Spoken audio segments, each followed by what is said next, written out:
But now, there's also a second thing this miracle teaches. If we look at a few details, okay, so here's the argument, and then we're going to prove it.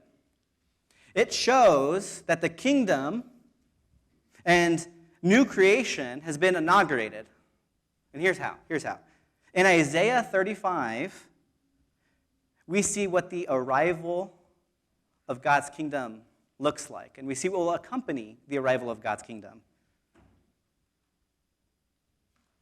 Its arrival is evidenced by a new work of creation. The wilderness will bloom, there will be tame animals.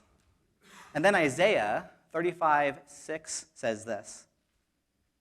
Then shall the lame man leap like a deer, and the tongue of the mute sing for joy. For waters break forth in the wilderness, and streams in the desert. So Isaiah envisioned a day when the kingdom would come where the lame man would leap. That's exactly what we see going on here in Acts 3, isn't it? The kingdom has been inaugurated, even though its consummation is still future, as we'll see later. Let me give you a few more reasons why that's what's going on here, okay? So the same word for leap is used in Acts 3:8 and Isaiah 35:6. It's the same word. And the idea of restoration is present in both.